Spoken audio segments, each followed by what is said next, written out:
This sculpture represents world hunger. It is a skinny man sitting down holding an empty bowl of food.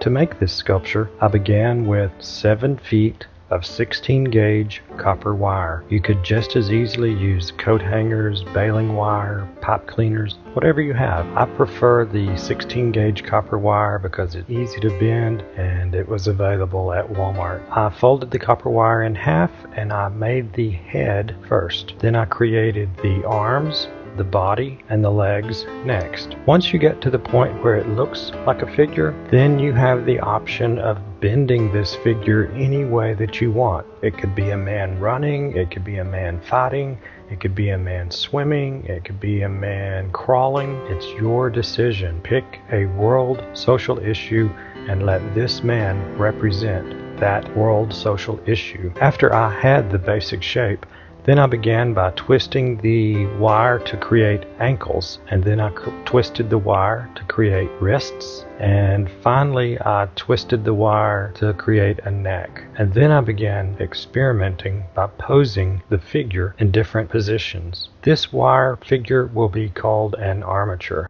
At this point, it is mostly an experiment. Continue trying. I did not get this sculpture on my first try. This was my third try. The first one was not so good. The second one was better. The third one was better. This is the way that life is. Keep trying. Do not give up. The more often you do it, the better you will become. At this point, I cut some aluminum foil into strips and began wrapping it around the armature. The armature is the support system for the sculpture.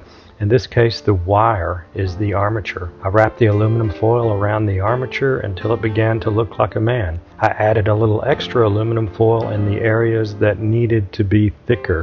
For example, the chest, the arms, the legs, the head. Once I was finished wrapping the aluminum foil around the figure, then I attached it to a base. I chose to use a styrofoam base.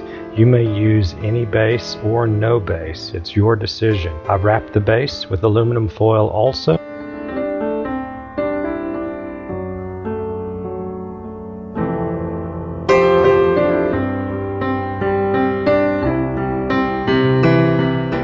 Then I began gluing all of the loose pieces of aluminum foil so that it would not unravel.